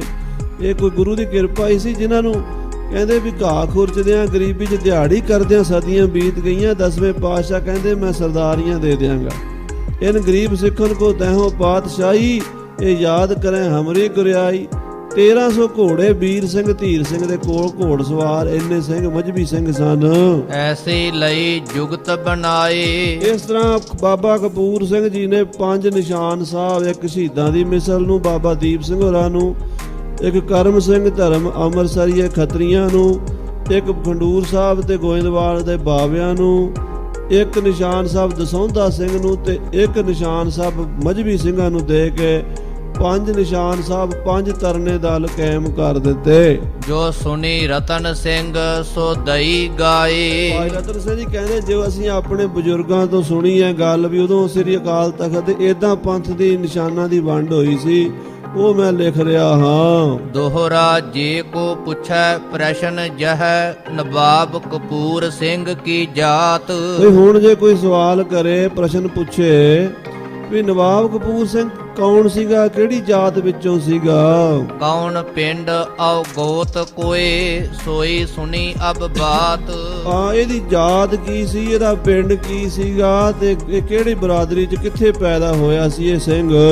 ਚਾਓ ਪਈ ਫਰਜੁੱਲੇ ਖਾਂ ਥੋ ਮੁਗਲ ਹੈ ਨਾਮ। ਤੋ ਸੁਣੋ, ਇੱਕ ਮੁਗਲ ਦਾ ਨਾਮ ਸੀ ਫਰਜ਼ੁੱਲਾ ਖਾਨ, ਮੁਸਲਮਾਨ ਜਰਨੈਲ ਹੋਇਆ ਫਰਜ਼ੁੱਲਾ ਖਾਨ। ਉਹਨੇ ਬਸਾਇਓ ਫਰਜੁੱਲੇ ਗ੍ਰਾਮ। ਉਹਨੇ ਫਰਜ਼ੁੱਲਾ ਨਾਮ ਦਾ ਪਿੰਡ ਬਣਾਇਆ ਜਿਹਨੂੰ ਫੈਜ਼ਲਾਪੁਰ ਵੀ ਬਾਅਦ ਵਿੱਚ ਉਹਦਾ ਨਾਮ ਫੈਜ਼ਲਾਪੁਰ ਬਣਿਆ। ਫਰਜ਼ੁੱਲਾਪੁਰ ਤੋਂ ਫੈਜ਼ਲਾਪੁਰ ਜਿਹੜਾ ਸੌਖਾ ਕਹਿ ਦਿੰਦੇ ਆ। ਫਰਜ਼ੁੱਲਾਪੁਰ ਪਿੰਡ ਫਰਜ਼ੁੱਲੇ ਖਾਨ ਨੇ ਵਸਾਇਆ ਸੀਗਾ। ਅੱਜ ਕੱਲ ਉਹ ਪਾਕਿਸਤਾਨ ਦੇ ਸ਼ੇਖੂਪੁਰੇ ਜ਼ਿਲ੍ਹੇ 'ਚ ਰਹਿ ਗਿਆ, ਨਨਕਾਣਾ ਸਾਹਿਬ ਦੇ ਇਲਾਕੇ ਵਿੱਚ। ਹਾਂਜੀ। ਉਤੇ ਖਾਨੋ ਨਵਾਬ ਖਾਨੋ ਹਮਸ਼ੀਰਾ। ਕਹਿੰਦੇ ਖਾਨ ਬਹਾਦਰ ਦੀ ਭੈਣ ਸੀ ਖਾਨੋ। ਫਰਜੁੱਲਾ ਕੈ ਘਰ ਬਸਤੀ ਧੀਰਾ। ਉਹ ਫਰਜ਼ੁੱਲੇ ਨੂੰ ਵਿਆਹੀ ਹੋਈ ਸੀ, ਯਾਨੀ ਫਰਜ਼ੁੱਲਾ ਖਾਨ ਬਹਾਦਰ ਜ਼ਕਰੀਏ ਦਾ ਜੀਜਾ ਲੱਗਦਾ ਸੀ। ਉਤੇ ਹਮਾਇਤਨ ਵੱਡੀ ਕਮ ਜਾਤ। ਉਹ ਤੁਰਕਾਂ ਦੀ ਬੜੀ ਹਮਾਇਤੀ ਤੇ ਸਿੰਘਾਂ ਦੀ ਬੜੀ ਵੈਰੀ ਕਮਜਾਤ ਭਾਵ ਮਾੜੀ ਬਿਰਤੀ ਵਾਲੀ ਔਰਤ ਸੀਗੀ, ਨੀਚ ਬਿਰਤੀ ਵਾਲੀ। ਉਨ ਬਹੁ ਸਿੰਘ ਥੇ ਕਰਾਏ ਘਾਤ। ਉਸਨੇ ਆਪਣੇ ਭਰਾ ਦੀ ਤਰ੍ਹਾਂ ਸਿੰਘਾਂ ਨਾਲ ਬੜਾ ਵੈਰ ਰੱਖਿਆ। ਬਹੁਤ ਸਿੰਘ ਉਸ ਖਾਨੋਂ ਨੇ ਮਰਵਾਏ ਸੀਗੇ। 1500 ਜੋ ਹੁਤੋ ਚੱਕਰੈਲ। 1500 ਜਿਹੜੇ ਸਿੰਘ ਸਰਕਾਰ ਦੀ ਨੌਕਰੀ ਕਰਦੇ ਸੀ, ਉਹ 1500 ਦੇ 1500 ਹੀ ਇਸ ਖਾਨੋਂ ਨੇ ਮਰਵਾਏ ਸੀਗੇ। ਸੋ ਉਨ ਮਰਵਾਏ ਕਰ ਕਰ ਫੈਲ। ਉਹਨੇ ਇਹੋ ਜਿਹੀਆਂ ਥਾਵਾਂ ਤੇ ਭੇਜ ਦਿੱਤੇ, ਇਹੋ ਜਿਹੇ ਦਾਅ ਪੇਚ ਚੋਂ ਸਿੰਘਾਂ ਦੀ ਡਿਊਟੀ ਲਵਾਤੀ ਸਰਕਾਰ ਵੱਲੋਂ ਵੀ ਸਾਰੇ ਹੀ ਮਾਰੇ ਜਾਂ। ਮਾਲਕ ਸਰਕਾਰ ਹੁੰਦੀ, ਜਿੱਥੇ ਮਰਜ਼ੀ ਕਿਸੇ ਨੂੰ ਭੇਜ ਦੇਵੇ, ਫੌਜਾਂ ਨੂੰ ਤੇ ਜਾਣਾ ਪੈਂਦਾ। ਉਹ ਜਿਹੜੇ 1500 ਸਰਕਾਰ 'ਚ ਡਿਊਟੀ ਕਰਦੇ ਸੀ ਨਾ ਉਸ ਸਮੇਂ, ਉਹ ਸਾਰੇ ਉਸ ਖਾਨੋਂ ਨੇ ਮਰਵਾ ਦਿੱਤੇ ਧੋਖੇ ਨਾਲ। ਤਹ ਕਪੂਰ ਸਿੰਘ ਹੁਤੇ ਪਿਤ ਮਾਤ।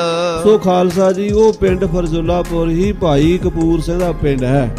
ਉੱਥੇ ਹੀ ਇਹਨਾਂ ਦਾ ਜਨਮ ਹੋਇਆ। ਕਹਿ ਲੋ ਵੀ ਇਹਨਾਂ ਦੇ ਮਾਤਾ ਪਿਤਾ ਚੌਧਰੀ ਦਲੀਪ ਸਿੰਘ ਜੀ ਇਹਨਾਂ ਦੇ ਪਿਤਾ ਸਨ। ਉਹ ਇਸ ਪਿੰਡ ਦੇ ਫਰਜ਼ੁੱਲਾਪੁਰ ਦੇ ਰਹਿਣ ਵਾਲੇ ਸਨ। ਬਿਰਕ ਗੋਤ ਔ ਜੱਟ ਥੀ ਜਾਤ।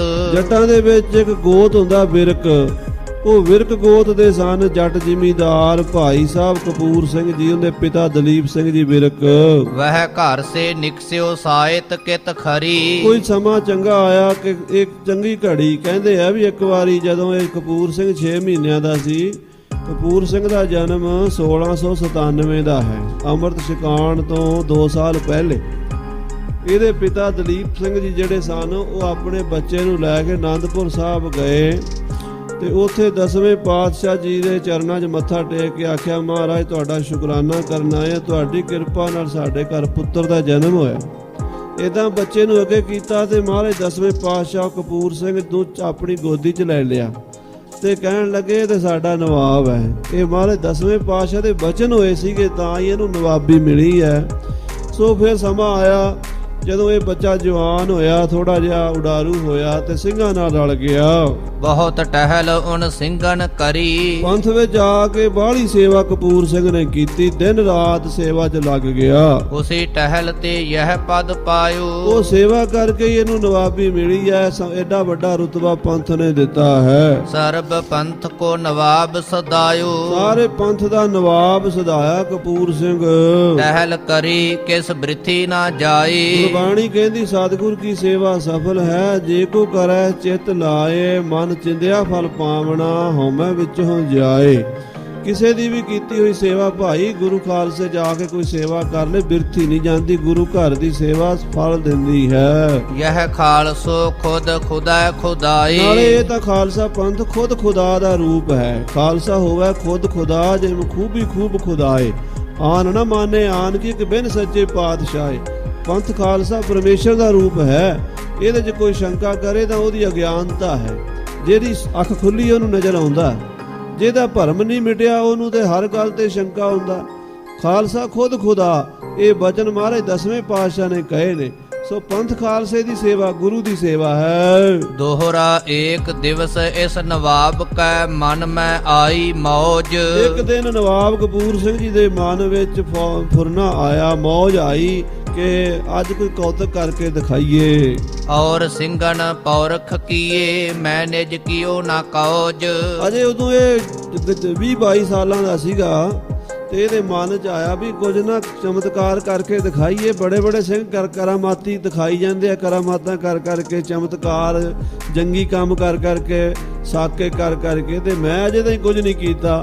ਅੱਜ ਕੋਈ ਤੁਰਕਾਂ ਨੂੰ ਦਿਖਾਈਏ ਵੀ ਖਾਲਸਾ ਵੀ ਕੁਝ ਹੁੰਦਾ ਹੈ। ਚਾਉ ਪਈ ਚੜਿਓ ਨਿਬਾਬ ਕਿਹ ਖੇਲਣ ਸ਼ਿਕਾਰ, ਇੱਕ ਦਿਨ ਬਾਬਾ ਕਪੂਰ ਸਿੰਘ ਜੀ ਆਪਣੇ ਨਾਲ 20-22 ਸਿੰਘਾਂ ਦਾ ਜਥਾ ਲੈ ਕੇ ਸ਼ਿਕਾਰ ਖੇਡਣ ਜੰਗਲ ਨੂੰ ਚਲੇ ਗਏ। ਸਾਥ ਕੁੱਲ ਲਏ 20 ਅਸਵਾਰ, 20 ਸਵਾਰ ਚੰਗੇ ਗੱਭਰੂ ਨੌਜਵਾਨ ਘੋੜਿਆਂ ਦੇ ਚੜੇ ਹੋਏ ਸ਼ਿਕਾਰ ਖੇਡਣ ਨੂੰ ਬਾਬਾ ਜੀ ਦੇ ਨਾਲ ਨਿਕਲੇ। ਜਾਤ ਜਾਤ ਜਾ ਪੁੱਜਿਓ ਲਾਹੌਰ, ਸ਼ਿਕਾਰ ਖੇਡਦਾ ਖੇਡਦਾ ਕਪੂਰ ਸਿੰਘ ਲਾਹੌਰ ਜਾ ਵੜਿਆ। ਜਾਏ ਬੈਠਿਓ ਸੋ ਚਬੂਤਰੈ ਠੌਰ, ਤੇ ਉੱਥੇ ਜਾ ਕੇ ਨਾ ਜਿਹੜੀ ਕੋਤਵਾਲੀ ਸੀਗੀ, ਕੋਤਵਾਲੀ ਸ਼ਹਿਰ ਦਾ ਪ੍ਰਬੰਧ ਕਰਨ ਲਈ ਹੁੰਦੀ। ਉੱਥੇ ਥਾਣੇਦਾਰ, ਜਿਹਨੂੰ ਅੱਜ ਕੱਲ ਇੰਸਪੈਕਟਰ ਕਹਿ ਦਿੰਦੇ ਪੰਜਾਬ ਵਿੱਚ, ਜਾਂ SHO ਕਹਿ ਦਿੰਦੇ ਆ, ਪਹਿਲਾਂ ਕੋਤਵਾਲ ਕਹਿੰਦੇ ਸੀ। ਕੋਤਵਾਲ ਦਾ ਜਿਹੜਾ ਚਬੂਤਰਾ ਸੀ ਉਹਦੇ ਤੇ ਜਾ ਕੇ ਕਪੂਰ ਸਿੰਘ ਬਹਿ ਗਿਆ।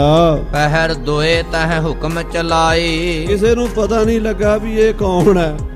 2 ਪੈਰ ਉੱਥੇ ਚੰਗਾ ਮੁੱਛਾਂ ਨੂੰ ਵੱਟ ਦੇ ਕੇ ਉਹਨੇ ਆਪਣਾ ਹੁਕਮ ਚਲਾਇਆ ਕਿ ਪੂਰਾ ਸ਼ਹਿਰ ਦੇ ਵਿੱਚ ਕੋਤਵਾਲੀ ਦਾ ਜਿਵੇਂ ਥਾਣੇਦਾਰ ਪ੍ਰਬੰਧ ਚਲਾਉਂਦਾ ਨਾ, ਉੱਥੇ ਬੈਠਾ ਰਿਹਾ ਕੁਰਸੀ ਢਾਹ ਕੇ। 20-22 ਚੰਗੇ ਗੱਭਰੂ ਸ਼ਸਤਰਧਾਰੀ ਉਹਦੇ ਨਾਲ ਸੀਗੇ। ਕਿਸੇ ਨੂੰ ਇਹ ਨਹੀਂ ਪਤਾ ਲੱਗਾ ਵੀ ਇਹ ਤੇ ਬਾਗੀਆਂ ਦੀ ਫੌਜ ਵਿੱਚੋਂ ਹੈ। ਉਹ 2 ਘੰਟੇ 2 ਪੈਰ ਯਾਨੀ 5-6 ਘੰਟੇ ਚੰਗਾ ਉੱਥੇ ਉਹਨੇ ਰਾਜ ਕੀਤਾ ਲਾਹੌਰ ਸ਼ਹਿਰ ਦੇ ਵਿੱਚ। ਤਉ ਖਬਰ ਪੁੰਨੀ ਤੁਰਕ ਕਿਲਾ ਜੋ ਜਾਏ, ਕਿਸੇ ਨੇ ਵੇਖਿਆ ਵੀ ਇਹ ਤਾਂ ਕੋਈ ਹੋਰ ਹੀ ਹੈ। ਉਹ ਖਬਰ ਜਾ ਕੇ ਉਹਨਾਂ ਨੇ ਕਿਲੇ ਸੂਬੇਦਾਰ ਨੂੰ ਦਿੱਤੀ, ਜਿਹੜਾ ਪੰਜਾਬ ਦਾ ਗਵਰਨਰ ਸੀ, ਵੀ ਇਹ ਤੇ ਕੋਈ ਹੋਰ ਬੰਦਾ ਆ ਕੇ ਕੋਤਵਾਲੀ ਤੇ ਰਾਜ ਕਰ ਰਿਹਾ, 6 ਘੰਟੇ ਹੋ ਗਏ ਬੈਠਾ ਹੈ। ਤਉ ਖਿਜਰ ਖਾਨ ਦਇਓ ਨਿਬਾਬ ਚੜਾਈ, ਤਾਂ ਉਸ ਵੇਲੇ ਨਵਾਬ ਨੇ ਇੱਕ ਜਰਨੈਲ ਸੀ ਖਿਜ਼ਰ ਖਾਨ, ਖਿਜ਼ਰ ਖਾਨ ਨੂੰ ਫੌਜਾਂ ਦੇ ਕੇ ਭੇਜਿਆ। ਦੇਖੋ ਕੌਣ ਆ ਗਿਆ, ਕਹਿੰਦੇ ਕੋਤਵਾਲੀ ਤੇ ਕਬਜ਼ਾ ਕਰ ਲਿਆ, ਆਪਾਂ ਸੁੱਤੇ ਪਏ ਆ, ਤੁਸੀਂ ਕੀ ਕਰਦੇ ਹੋ। ਨਵਾਬ ਨੇ ਝਿੜਕਾਂ ਮਾਰੀਆਂ ਬੜੀਆਂ ਖਿਜ਼ਰ ਖਾਨ ਨੂੰ। ਛੇਤੀ ਜਾ ਕਰ ਲਓ ਫੜਾਏ, ਖਿਜ਼ਰ ਖਾਨ ਨੂੰ ਕਿਹਾ ਜਾ ਛੇਤੀ ਫੜ, ਕੌਣ ਆਇਆ, ਦੇਖੀਏ ਕਿਹੜਾ ਹੈ ਜਿਹੜਾ ਕੋਤਵਾਲੀ ਤੇ ਕਬਜ਼ਾ ਕਰ ਬੈਠਾ ਹੈ। ਕਪੂਰ ਸਿੰਘ ਮੁੜ ਪਿੱਛੇ ਧਇਓ, ਜਦੋਂ ਕਪੂਰ ਸਿੰਘ ਨੂੰ ਪਤਾ ਲੱਗਾ ਵੀ ਹੁਣ ਤੁਰਕਾਂ ਨੂੰ ਪਤਾ ਲੱਗ ਗਿਆ, ਉਹ ਆ ਰਹੇ ਨੇ, ਮਾਰ ਕੇ ਘੋੜਿਆਂ ਤੇ ਛਾਲਾਂ, ਆਪਣੇ ਨਾਲ ਦੇ 20 ਸਿੰਘ ਲੈ ਕੇ ਲਾਹੌਰ ਤੋਂ ਸਾਫ਼ ਉਡਾਰੀ ਮਾਰ ਗਿਆ। ਨਿਗਾਰਨ ਡੱਗਾ ਲਾਏ ਮੁੜਿਓ, ਜਾਂਦਾ ਨਗਾਰਾ ਵਜਾ ਕੇ ਗਿਆ, ਜਕਾਰੇ ਵਜਾ ਕੇ ਗਿਆ, ਕਹਿੰਦਾ ਵੀ ਆ ਖਾਲਸਾ ਚੱਲਿਆ, ਜਿਹਦੀ ਹਿੰਮਤ ਆ ਕੇ ਫੜ ਲਓ। ਕਿ ਉਹ ਜਿਹੜੇ ਪਿੱਛੋਂ ਆ ਰਹੇ ਸੀ ਉਹਨਾਂ ਦੇ ਹੱਥ ਨਹੀਂ ਚੜਿਆ। ਕਪੂਰ ਸਿੰਘ 22 ਸਾਲ ਦੀ ਉਮਰ 'ਚ ਐਡਾ ਵੱਡਾ ਦਲੇਰੀ ਵਾਲਾ ਕੰਮ ਕਰਕੇ ਆਇਆ ਲਾਹੌਰ ਸ਼ਹਿਰ ਵਿੱਚ। ਹਾਂਜੀ, ਹੋਏ ਬਾਹਰ ਸਿੰਘ ਰਲ ਗਇਓ ਝਾੜੀ, ਔਰ ਬਾਹਰ ਆ ਕੇ ਜੰਗਲਾਂ ਦੇ ਭੇਤੀ ਸੀ ਕਿ ਜੰਗਲਾਂ ਨੂੰ ਹਰਨ ਭਰਨ ਹੋ ਗਏ ਸਿੰਘ। ਗਇਓ ਖੇਡ ਕਰ ਐਸ ਖਿਡਾਰੀ, ਸਾਰੇ ਲਾਹੌਰ 'ਚ ਹਾਹਾਕਾਰ ਮਚ ਗਈ ਵੀ ਕੋਈ ਬਗਾਨਾ ਬੰਦਾ ਆ ਕੇ ਲਾਹੌਰ ਦੇ ਵਿੱਚ ਕੋਤਵਾਲੀ ਦਾ ਥਾਣੇਦਾਰ ਬਣ ਕੇ ਬੈਠਾ ਰਿਹਾ ਸਾਰਾ ਦਿਨ, ਤੁਸੀਂ ਕਿੱਥੇ ਸੁੱਤੇ ਰਹੇ ਹੋ?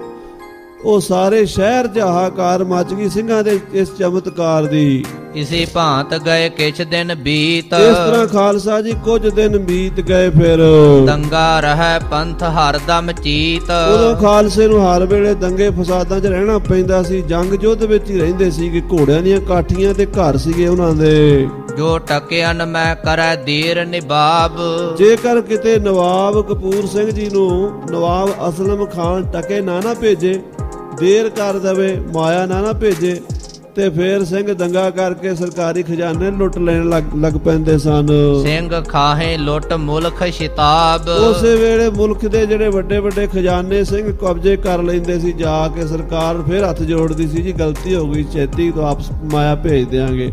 ਇਦਾਂ ਦਾ ਕੰਮ ਰੋਜ਼ ਹੁੰਦਾ ਸੀ ਉਦੋਂ। ਦੋਹਰਾ ਸਾਖੀ ਜੱਸਾ ਸਿੰਘ ਕੀ ਅਬ ਮੈਂ ਦਿਉ ਸੁਨਾਈ, ਹੁਣ ਭਾਈ ਨਵਾਬ ਕਪੂਰ ਸਿੰਘ ਤੋਂ ਅੱਗੇ ਜਿਹੜੇ ਜਥੇਦਾਰ ਹੋਏ ਨੇ, ਜੱਸਾ ਸਿੰਘ ਜੀ ਮੁਖੀ ਹੋਏ ਨੇ, ਉਹਨਾਂ ਦੀ ਸਾਖੀ ਸੁਣਾਣੀ ਜ਼ਰੂਰੀ ਹੈ, ਉਹ ਸੁਣੋ। ਮੰਗਤ ਖਾਤ ਖਾਲਸਾ ਰਲਿਓ ਭਇਓ ਪੰਥ ਪਾਤਸ਼ਾਹੀ, ਇਹ ਬਹੁਤ ਗਰੀਬ ਘਰ ਦੇ ਵਿੱਚ ਪੈਦਾ ਹੋਇਆ ਸੀਗਾ, ਪਰ ਖਾਲਸੇ 'ਚ ਰਲ ਕੇ ਪਾਤਸ਼ਾਹ ਸੁਲਤਾਨੁਲ ਕੌਮ ਹਿੰਦੁਸਤਾਨ ਦਾ ਬਾਦਸ਼ਾਹ ਬਣਿਆ ਜੱਸਾ ਸਿੰਘ।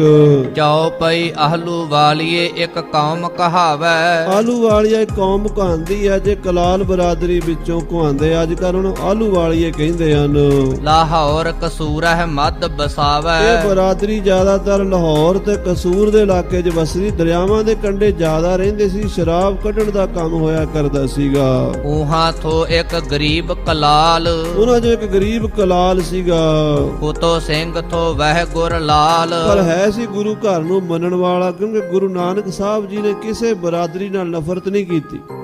ਹਿੰਦੂ ਹੋਵੇ, ਮੁਸਲਮਾਨ ਹੋਵੇ, ਬ੍ਰਾਹਮਣ ਹੋਵੇ, ਖੱਤਰੀ, ਵੈਸ਼, ਸ਼ੂਦਰ, ਸਭ ਨੂੰ ਗਲ ਨਾਲ ਲਾਇਆ। ਸਾਰੇ ਸਿੱਖ ਬਣ ਗਏ, ਕਲਾਲ ਵੀ ਬਹੁਤ ਸਿੱਖ ਬਣ ਗਏ, ਤੇ ਉਹਨਾਂ ਵਿੱਚੋਂ ਉਹ ਗੁਰੂ ਦਾ ਪਿਆਰਾ ਗੁਰਬਾਣੀ ਪੜ੍ਹਨ ਵਾਲਾ, ਗੁਰੂ ਨਾਲ ਜੁੜਿਆ ਹੋਇਆ ਸੀ। ਦਿਆਲ ਸਿੰਘ ਥੋ ਉਸ ਕੋ ਨਾਮ, ਉਹਦਾ ਨਾਮ ਦਿਆਲ ਸਿੰਘ ਸੀਗਾ। ਕਰਤ ਹੁਤੋ ਸੋ ਸਰਬਹਿ ਕਾਮ, ਉਹ ਸਾਰੇ ਕੰਮ ਜਿਹੜੇ ਆਪਣੇ ਬਰਾਦਰੀ ਦੇ ਅਨੁਸਾਰ ਉਹਨਾਂ ਦੇ ਹੁੰਦੇ ਉਹ ਕਰਦਾ ਸੀਗਾ। ਸੋ ਮਰ ਗਇਓ ਰਹਿਓ ਸੁਤ ਆਉ ਨਾਰ, ਉਹ ਚੜਾਈ ਕਰ ਗਿਆ, ਉਹਦਾ ਬੱਚਾ ਤੇ ਉਹਦੀ ਸਿੰਘਣੀ ਰਹਿ ਗਏ। ਹੁਤੋ ਦੋਵਨ ਕੋ ਅਤ ਸਹਿ ਪਿਆਰ, ਮਾਂ ਪੁੱਤਰ ਦਾ ਬਹੁਤ ਪਿਆਰ ਸੀ, ਨਾਲੇ ਉਹ ਜਿਹੜਾ ਸਿੰਘ ਚੜਾਈ ਕਰ ਗਿਆ ਉਹਦਾ ਸਿੰਘਣੀ ਦਾ ਉਹਦੇ ਨਾਲ ਬੜਾ ਪ੍ਰੇਮ ਸੀਗਾ। ਪਤੀ ਪਤਨੀ ਏਕ ਜੋਤ ਦੋਏ ਮੂਰਤੀ ਵਾਲੀ ਗੱਲ ਸੀਗੀ। ਹੁਤੀ ਸਿੰਘਨ ਕੀ ਬੇਟੀ ਸੋਏ, ਕਿਉਂਕਿ ਉਹ ਸਿੰਘਾਂ ਦੀ ਬੇਟੀ ਸੀ, ਸਿੰਘਾਂ ਦੇ ਘਰ ਹੀ ਵਿਆਹੀ ਹੋਈ ਸੀਗੀ। ਪਿਤਾ ਪੜ੍ਹਾਈ ਅਛਰ ਤੋਏ, ਉਹਦੇ ਪਿਤਾ ਨੇ ਉਹਨੂੰ ਗੁਰਮੁਖੀ ਅੱਖਰ ਪੜ੍ਹਾਏ ਹੋਏ ਸੀ, ਉਹ ਬਾਣੀ ਪੜ੍ਹਦੀ ਸੀ। ਗੁਰਬਾਣੀ ਤਿਸ ਕੰਠ ਕਨੇਰੀ, ਉਹ ਬੀਬੀ ਨੂੰ ਬਹੁਤ ਬਾਣੀ ਕੰਠ ਸੀ, ਜਿੰਨੀ ਕਹਿ ਲੋ ਉਨੀ ਥੋੜੀ ਆ। ਸਾਰੀਆਂ ਬਾਣੀਆਂ ਨਿਤਨੇਮ ਦੀਆਂ, ਸੁਖਮਨੀ ਸਾਹਿਬ, ਆਸਾ ਦੀ ਵਾਰ, ਹੋਰ ਬੇਅੰਤ ਬਾਣੀਆਂ ਗੁਰੂ ਗ੍ਰੰਥ ਸਾਹਿਬ ਦੀਆਂ, ਦਸਮ ਪਾਤਸ਼ਾਹ ਦੀਆਂ ਯਾਦ ਕੀਤੀਆਂ ਜਵਾਨੀ ਉਸ ਬੱਚੀ ਨੇ। ਹੁਤੀ ਸਿੱਖਣੀ ਦੋਏ ਪੱਖ ਕੇਰੀ, ਉਹ ਦੋਏ ਪੱਖਾਂ ਤੋਂ ਸਿੱਖਣੀ ਸੀ। ਦੋਏ ਪੱਖਾਂ ਦਾ ਮਤਲਬ ਵੀ ਪੇਕੇ ਵੀ ਸਿੱਖ ਸੀ ਕਿ ਅੱਗੇ ਉਹਦਾ ਪਤੀ ਵੀ ਗੁਰਸਿੱਖ ਸੀ, ਬਾਣੀ ਨਾਲ ਜੁੜੀ ਹੋਈ ਸੀ। ਪੋਥੀ ਰਾਖਤ ਗਾਤਰੈ ਪਾਏ, ਹਰ ਵੇਲੇ ਆਪਣੇ ਗਾਤਰੇ ਦੇ ਵਿੱਚ ਖਜ਼ਾਨੇ 'ਚ ਪੋਥੀ ਪਾ ਕੇ ਰੱਖਦੀ ਸੀ, ਪੋਥੀ ਤੋਂ ਬਿਨਾਂ ਨਹੀਂ ਸੀ ਰਹਿੰਦੀ। ਪੋਥੀ ਦਾ ਭਾਵ ਕੋਲ ਰੱਖਣ ਦਾ ਸੀ ਵੀ ਜਦੋਂ ਦਿਲ ਕਰੇ ਉਦੋਂ ਬਾਣੀ ਪੜਨ ਲੱਗ ਜਾਂਦੀ ਸੀ। ਸਿੱਖ ਸੰਗਤ ਮੈਂ ਪਹੁੰਚੈ ਜਾਏ, ਉਹ ਬੀਬੀ ਸਿੱਖ ਸੰਗਤ ਸਵੇਰ ਸ਼ਾਮ ਜਾਂਦੀ ਸੀ। ਵੱਡੀ ਪ੍ਰਾਤ ਉੱਠ ਚੌਂਕੀ ਕਰੈ, ਅੰਮ੍ਰਿਤ ਵੇਲੇ 2:30 ਵਜੇ ਇਸ਼ਨਾਨ ਕਰਦੀ ਸੀ, ਗੁਰਦੁਆਰੇ ਜਾ ਕੇ 4 ਵਜੇ ਕੀਰਤਨ ਸ਼ੁਰੂ ਕਰ ਦਿੰਦੀ ਸੀ। ਸਮੈ ਸੰਜੈ ਭੀ ਸੋਦਰ ਪੜੈ, ਸ਼ਾਮ ਨੂੰ ਸੋਦਰ ਰਹਿਰਾਸ ਦਾ ਪਾਠ ਤੇ ਕੀਰਤਨ ਆਰਤੀ ਦਾ ਕਰਦੀ ਸੀ। ਦੋਹਰਾ ਆਪ ਦੁਤਾਰੇ ਵਹਿ ਫੜੈ, ਬਾਲ ਸੋ ਦਾਸੀ ਪ੍ਰੇਮ, ਉਹਦਾ ਬੱਚਾ ਵੀ ਉਹਦੇ ਨਾਲ ਬਹਿ ਜਾਂਦਾ ਸੀ ਤੇ ਉਹ ਆਪ ਦੁਤਾਰਾ ਫੜਦੀ ਸੀ। 2 ਤਾਰਾ ਇੱਕ ਸਾਜ਼ ਹੁੰਦਾ, ਉਹਨੂੰ ਵਜਾਉਂਦੀ ਸੀ ਤੇ ਨਾਲ ਕੀਰਤਨ ਕਰਦੀ ਸੀ। ਹੋਰ ਵੀ ਬੀਬੀਆਂ ਬੜਾ ਪ੍ਰੇਮ ਨਾਲ ਉਹਦੇ ਕੀਰਤਨ ਸਾਥ ਦਿੰਦੀਆਂ ਸਨ। 2 ਵਖਤ ਚੌਂਕੀ ਕਰੈ ਜਿਹਥੋ ਉਸ ਕੋ ਨੇਮ, 2 ਟਾਈਮ ਉਹਨੇ ਘੰਟਾ 2 ਘੰਟੇ ਕੀਰਤਨ ਕਰਨਾ ਹੀ ਕਰਨਾ, ਚੌਂਕੀ ਸ਼ਬਦ ਦੀ ਕਰਨੀ ਉਹਦਾ ਨੇਮ ਸੀਗਾ।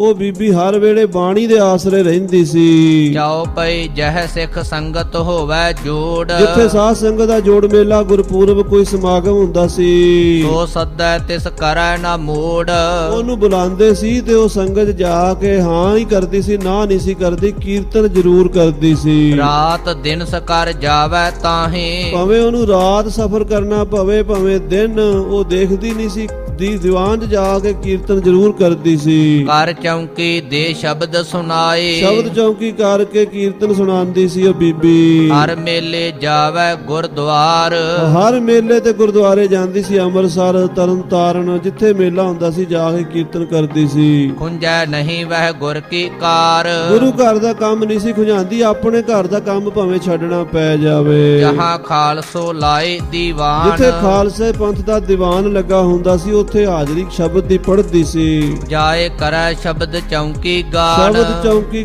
ਗਾਇਨ ਕਰਦੀ ਸੀ। ਸੁਨੋ ਖਾਲਸੋ ਅੰਮ੍ਰਿਤਸਰ ਆਇਓ, ਉਹਨੂੰ ਇੱਕ ਵਾਰੀ ਪਤਾ ਲੱਗਾ ਕਿ ਖਾਲਸਾ ਪੰਥ ਸ੍ਰੀ ਅੰਮ੍ਰਿਤਸਰ ਆਇਆ ਹੈ। ਤਿਨ ਭੀ ਦਰਸ਼ਨ ਪੰਥਹਿ ਪਾਇਓ, ਉਹ ਪੰਥ ਖਾਲਸੇ ਦੇ ਦਰਸ਼ਨਾਂ ਲਈ ਅੰਮ੍ਰਿਤਸਰ ਆਈ। ਕੀਤੇ ਚੌਂਕੀ ਪ੍ਰੇਮਹਿ ਲਾਏ, ਉਹਨੇ ਖਾਲਸੇ ਦੇ ਦੀਵਾਨ ਵਿੱਚ ਕੀਰਤਨ ਕੀਤਾ। ਸੁਣੀ ਪੰਥ ਬਹੁ ਸ਼ਾਂਤ ਵਰਤਾਏ, ਬੜੇ ਸ਼ਾਂਤ ਢੰਗ ਨਾਲ ਕੀਰਤਨ ਕੀਤਾ ਤੇ ਸ੍ਰੀ ਅਕਾਲ ਤਖਤ ਸਾਹਿਬ ਦੇ ਸਿੰਘਾਂ ਨੇ ਸੁਣਿਆ। ਅਤ ਪ੍ਰਸੰਨ ਪੰਥ ਤਿਸ ਪਰ ਭਇਓ, ਪੰਥ ਖਾਲਸਾ ਉਸ ਬੀਬੀ ਤੇ ਬਹੁਤ ਪ੍ਰਸੰਨ ਹੋਇਆ ਉਹਦਾ ਕੀਰਤਨ ਸੁਣ ਕੇ। ਭਏ ਵਖਤ ਕਿਤ ਬਹੁਤੋ ਆਇਓ, ਉਹ ਭਲਾ ਟਾਈਮ ਸੀਗਾ ਉਹਦਾ, ਉਹਦੇ ਬੱਚੇ ਦਾ, ਦੋਵੇਂ ਮਾਂ ਪੁੱਤਰ ਆਏ ਸਨ। ਕਪੂਰ ਸਿੰਘ ਲਿਓ ਬਾਲ ਬੁਲਾਏ, ਕਪੂਰ ਸਿੰਘ ਨੇ ਉਸ ਬੱਚੇ ਨੂੰ ਬੁਲਾ ਲਿਆ। ਪੁੱਤਰ ਤੇਰਾ ਨਾਂ ਕੀ ਹੈ? ਪਿਆਰ ਨਾਲ ਪੁੱਛਿਆ।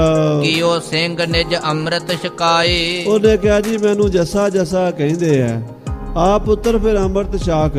ਸ੍ਰੀ ਅਕਾਲ ਤਖਤ ਦੇ ਉੱਤੇ ਬਾਬੇ ਕਪੂਰ ਸਿੰਘ ਨੇ ਆਪਣੇ ਹੱਥੀ ਪੰਜਾਂ ਪਿਆਰਿਆਂ ਸ਼ਾਮਲ ਹੋ ਕੇ ਅੰਮ੍ਰਿਤ ਦੀ ਦਾਤ ਜੱਸਾ ਸਿੰਘ ਨੂੰ ਦਿੱਤੀ ਤੇ ਜੱਸਾ ਸਿੰਘ ਆਹਲੂਵਾਲੀਆ ਖਾਲਸੇ ਪੰਥ ਵਿੱਚ ਸ਼ਾਮਲ ਹੋ ਗਏ। ਦੋਹਰਾ ਮਾਤਾ ਵੀ ਉਸ ਹੋਏ ਖੁਸ਼ੀ, ਦੀਨੀ ਬਾਹੇ ਫੜਾਏ, ਉਹਦੀ ਮਾਂ ਨੇ ਵੀ ਖੁਸ਼ ਹੋ ਕੇ ਪੰਥ ਦੇ ਹਵਾਲੇ ਕਰ ਦਿੱਤਾ ਆਪਣਾ ਪੁੱਤਰ। ਭਲੇ ਭਾਗ ਉਸਕੇ ਭਏ ਰਹਿਓ ਨੇ ਬਾਬਾ ਪਾਹੇ, ਭਲੇ ਕਰਮ ਸਨ ਉਸਦੇ ਕਿ ਉਹ ਨਵਾਬ ਕਪੂਰ ਸਿੰਘ ਦੇ ਕੋਲ ਰਿਹਾ। ਕੁਝ ਸਮੇਂ ਲਈ ਉਹਨਾਂ ਨੂੰ ਬਾਬਾ ਕਪੂਰ ਸਿੰਘ ਨਵਾਬ ਜੀ ਨੇ ਦਿੱਲੀ ਭੇਜ ਦਿੱਤਾ ਮਾਤਾ ਸੁੰਦਰੀ ਜੀ ਦੇ ਕੋਲ। ਉੱਥੇ ਦਿੱਲੀ ਵਿੱਚ ਵਿੱਦਿਆ ਬੜੀ ਵੱਡੀ ਸੀ, ਪੜ੍ਹਾਈ, ਮਦਰਸੇ ਬੜੇ ਸਨ, ਯੂਨੀਵਰਸਿਟੀਆਂ ਸਨ ਮੁਸਲਮਾਨਾਂ ਦੀਆਂ, ਹਿੰਦੂਆਂ ਦੀਆਂ। ਉਹਨਾਂ ਵਿੱਚ ਜਾ ਕੇ ਉਹ ਬੱਚਾ ਉਰਦੂ, ਫਾਰਸੀ, ਅਰਬੀ ਤੇ ਉਸ ਵੇਲੇ ਦੀ ਰਾਜਨੀਤੀ ਦੀ ਪੜ੍ਹਾਈ ਸਾਰੀ ਪੜ੍ਹਿਆ।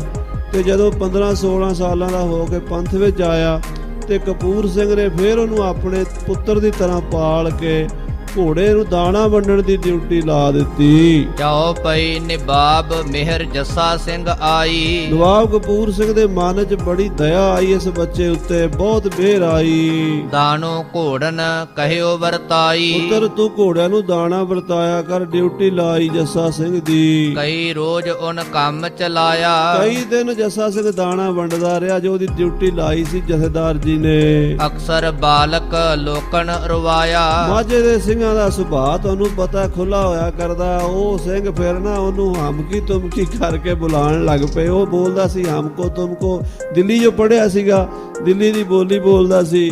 ਤੇ ਸਿੰਘ ਜਦੋਂ ਉਹਨੂੰ ਬੋਲਦੇ ਤੇ ਉਹ ਵਿਚਾਰਾ ਰੋਣ ਲੱਗ ਪਿਆ ਕਰੇ। ਹਾਂਜੀ, ਰੋਵਨ ਹੋਤੋ ਬਾਲਕਨ ਜੋਰ, ਉਹ ਬੱਚਿਆਂ ਦਾ ਜੋਰ ਤਾਂ ਰੋਣ ਦਾ ਹੀ ਹੁੰਦਾ, ਹੋਰ ਵਿਚਾਰੇ ਕੀ ਕਰ ਸਕਦੇ। ਨਿਆਣੇ ਨੂੰ ਤੰਗ ਕਰੋ ਰੋਏਗਾ ਹੀ।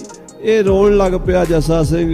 ਰੋਵਤ ਆਇਓ ਕਪੂਰ ਸਿੰਘ ਕੋਰ, ਉਹਦਾ ਜੱਸਾ ਸਿੰਘ ਕਪੂਰ ਸਿੰਘ ਦੇ ਕੋਲ ਆ ਗਿਆ ਨਵਾਬ ਦੇ। ਮੈਥੋਂ ਦਾਣਾ ਵਰਤੇ ਨਾਹੀ, ਕਹਿੰਦਾ ਮੈਥੋਂ ਦਾਣਾ ਵਰਤੇ ਨਹੀਂ, ਮੇਰੇ ਤੋਂ ਨਹੀਂ ਦਾਣਾ ਵੰਡਿਆ ਜਾਂਦਾ ਜੀ। ਧੌਲ ਧੱਪੋ ਮੋਹਿ ਬਹੁਤ ਕਰਾਹੀ, ਮੈਨੂੰ ਸਿੰਘ ਧੌਲ ਧੱਪਾ ਬੜਾ ਕਰਦੇ ਆ। ਦਾਣਾ ਲੈਣ ਲੱਗੇ ਕੋਈ ਕਹਿੰਦਾ ਮੇਰੇ ਘੋੜੇ ਨੂੰ ਦੁੱਗਣਾ ਦੇ, 2 ਬਾਟੇ ਦੇ।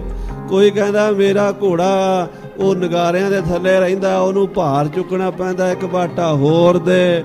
ਕੋਈ ਕਹਿੰਦਾ ਮੈਨੂੰ ਤੂੰ ਘੱਟ ਦਿੱਤਾ, ਕੋਈ ਕਹਿੰਦਾ ਮੈਨੂੰ ਉਹਨੂੰ ਜ਼ਿਆਦਾ ਦਿੱਤਾ। ਆਪਸ 'ਚ ਸਿੰਘ ਮੇਰੇ ਨਾਲ ਲੜ ਪੈਂਦੇ, ਮੈਨੂੰ ਧੌਲ ਧੱਪਾ ਕਰ ਦਿੰਦੇ ਆ, ਨਾਲੇ ਮੇਰਾ ਮਜ਼ਾਕ ਉਡਾਉਂਦੇ ਮੇਰੀ ਬੋਲੀ ਦਾ। ਹੋਏ ਖੁਸ਼ੀ ਨਵਾਬ ਸੱਦ ਲਿਓ ਪਾਸ, ਇਹ ਸੁਣ ਕੇ ਕਪੂਰ ਸਿੰਘ ਜੀ ਨੇ ਜੱਸਾ ਸਿੰਘ ਨੇ ਕੋਲ ਸੱਦ ਲਿਆ ਜੱਸਾ ਸਿੰਘ ਨੂੰ। ਧਰਿਓ ਹਾਥ ਉਸ ਸਿਰ ਪਰ ਖਵਾਸ, ਸਿਰ ਤੇ ਹੱਥ ਧਰ ਕੇ ਕਹਿਣ ਲੱਗੇ ਬਾਬਾ ਕਪੂਰ ਸਿੰਘ ਜੀ ਬੋਲੇ। ਕਹੀ ਬਾਤ ਮੁਖ ਦਇਓ ਪਿਆਰ, ਬੜੇ ਪਿਆਰ ਨਾਲ ਬੋਲੇ, ਸਤਿਕਾਰ ਨਾਲ ਪਿਆਰ ਦੇ ਕੇ। ਤੁਧ ਦਾਨੋ ਦੇਣਾ ਬੱਗ ਹਜ਼ਾਰ, ਉਹ ਜੱਸਾ ਸਿਆਂ ਤੂੰ ਤੇ ਖਾਲਸੇ ਦੇ ਹਜ਼ਾਰਾਂ ਘੋੜਿਆਂ ਨੂੰ ਦਾਣਾ ਦੇਣਾ ਹੈ। ਹਮ ਤਉ ਕੀਨੋ ਪੰਥ ਨਵਾਬੈ, ਅਸੀਂ ਤੇ ਘੋੜਿਆਂ ਦੀ ਲਿੱਦ ਚੁੱਕਦੇ ਸੀਗੇ ਤੇ ਸਾਨੂੰ ਛੋਟੀ ਸੇਵਾ ਮਿਲੀ ਸੀ, ਸਾਨੂੰ ਨਵਾਬੀ ਦੇਤੀ ਹੈ। ਤੈਨੂੰ ਤੇ ਦਾਣੇ ਵੰਡਣ ਦੀ ਸੇਵਾ, ਵੱਡੀ ਸੇਵਾ ਮਿਲੀ ਹੈ ਘੋੜਿਆਂ ਦੀ, ਤੈਨੂੰ ਪੰਥ ਪਾਤਸ਼ਾਹੀਆਂ ਦੇ ਦੇਵੇਗਾ। ਤੇਰਾ ਕਰ ਜੁਗ ਪਤਸ਼ਾਹੀ ਤਾਬੈ, ਤੇਰੇ ਉੱਤੇ ਪਾਤਸ਼ਾਹੀਆਂ ਹੋਣਗੀਆਂ, ਤੂੰ ਹਿੰਦੁਸਤਾਨ ਦਾ ਬਾਦਸ਼ਾਹ ਬਣ ਜਾਏਗਾ। ਉਸੇ ਵਕਤ ਤੇ ਭਇਓ ਨਿਹਾਲ, ਸੋ ਬਾਬਾ ਨਵਾਬ ਕਪੂਰ ਸਿੰਘ ਦੀ ਰਸਨਾ ਤੇ ਵੀ ਕਲਗੀਧਰ ਪਾਤਸ਼ਾਹ ਦਾ ਵਾਸ ਸੀਗਾ। ਉਹਨਾਂ ਨੂੰ ਵਰ ਸੀਗੇ ਸਤਿਗੁਰਾਂ ਦੇ, ਜੋ ਬਾਬਾ ਕਪੂਰ ਸਿੰਘ ਜੀ ਨੇ ਕਿਹਾ ਉਹਦੇ ਨਾਲ ਜੱਸਾ ਸਿੰਘ ਨਿਹਾਲ ਹੋ ਗਿਆ। ਸ਼ਾਹੇ ਕਹਾਇਓ ਜੱਸਾ ਸਿੰਘ ਕਲਾਲ, ਜੱਸਾ ਸਿੰਘ ਕਲਾਲ ਬਾਦਸ਼ਾਹ ਬਣਿਆ ਹਿੰਦੁਸਤਾਨ ਦਾ। ਦਿੱਲੀ ਦੇ ਤਖਤ ਤੇ ਬੈਠ ਕੇ ਲਾਲ ਕਿਲੇ ਤੇ ਰਾਜਾ ਬਾਦਸ਼ਾਹ ਬਣ ਕੇ ਉਹਨੇ ਰਾਜ ਕੀਤਾ। ਦੋਹਰਾ ਰਤਨ ਸਿੰਘ ਸਾਖੀ ਲਿਖੀ, ਸੁਣ ਕੈ ਪਾਸ ਸਿਆਨ। ਭਾਈ ਰਤਨ ਸਿੰਘ ਜੀ ਕਹਿੰਦੇ ਮੈਂ ਸਿਆਣਿਆਂ ਬਜ਼ੁਰਗਾਂ ਤੋਂ ਸੁਣ ਕੇ ਕਥਾ ਲਿਖੀ ਹੈ। ਭੂਲ ਹਮਾਰੀ ਬਖਸ਼ਿਓ ਹਮਰੀ ਟਹਿਲ ਪਛਾਨ, ਸੋ ਖਾਲਸਾ ਪੰਥ ਬਖਸ਼ਣਹਾਰ ਹੈ, ਜੇ ਮੇਰੇ ਤੋਂ ਭੁੱਲ ਹੋ ਗਈ ਤੇ ਬਖਸ਼ ਲੈਣਾ, ਇਹ ਮੇਰੀ ਸੇਵਾ ਪ੍ਰਵਾਨ ਕਰਨਾ। ਭਾਈ ਰਤਨ ਸਿੰਘ ਜੀ ਪੰਥ ਪ੍ਰਕਾਸ਼ ਲਿਖ ਰਹੇ ਹੈ। ਖਾਲਸਾ ਜੀ ਬੜੀ ਵੱਡੀ ਹੈ, ਸਾਡੇ ਪਰਿਵਾਰ ਦੀ ਦਾਸਤਾਨ ਹੈ। ਇਹ ਪੰਥ ਖਾਲਸੇ ਦੀ ਹਿਸਟਰੀ ਹੈ। ਗੁਰੂ ਸਾਹਿਬਾਂ ਤੋਂ ਬਾਅਦ ਕਿੱਦਾਂ ਕਿੱਦਾਂ ਸਿੰਘਾਂ ਨੇ ਵਿਚਰ ਕੇ ਇੱਥੋਂ ਤੱਕ ਸਾਨੂੰ ਪਹੁੰਚਾਇਆ ਹੈ। ਸੋ ਇਹ ਕਥਾ ਲੜੀਵਾਰ ਅੱਗੇ ਚੱਲਦੀ ਰਹਿਣੀ ਹੈ। ਸੰਤ ਮਹਾਪੁਰਸ਼ ਸੰਤ ਬਾਬਾ ਭਵਿੰਦਰ ਸਿੰਘ ਜੀ ਜਰਗ ਵਾਲੇ ਉਸ ਦੀਵਾਨਾਂ ਦੀ ਸੰਗਤਾਂ ਨੂੰ ਗੁਰੂ ਨਾਲ ਜੋੜ ਰਹੇ ਨੇ ਮਹਾਪੁਰਸ਼। ਸੋ ਉਹਨਾਂ ਤੋਂ ਵੀ ਆਪਾਂ ਲਾਭ ਉਠਾਈਏ, ਕਥਾ ਕੀਰਤਨ ਸੁਣੀਏ। ਸਮੇਂ ਦੇ ਲਿਹਾਜ਼ ਨਾਲ ਸਮਾਪਤੀ ਆਓ ਮੰਗਲ ਕਰੀਏ। ਹੇ ਗੋਬਿੰਦ ਹੇ ਗੋਪਾਲ ਹੇ ਦਇਆਲ ਲਾਲ, ਨਾਥ ਸਖੇ ਦੀਨ ਦਰਦ ਨਿਵਾਰ, ਹੇ ਸਮਰੱਥ ਅਗੰਮ ਪੂਰਨ ਮੋਹਿ ਮਾਇਆ ਧਾਰ, ਅੰਧ ਖੂਬ ਮਹਾ ਪਿਆਰ ਨਾਨਕ ਕਾਰ ਆਏ ਉਤਾਰ, ਪ੍ਰਭ ਸਰਨਾਗਤੀ ਕਿਰਪਾ ਨਿਤ ਦਇਆਲ, ਏਕ ਅੱਖਰ ਹਰ ਮਨ ਬਸਤ ਨਾਨਕ ਹੋਤ ਨਿਹਾਲ। ਵਾਹਿਗੁਰੂ ਨਾਮ ਜਹਾਜ ਹੈ।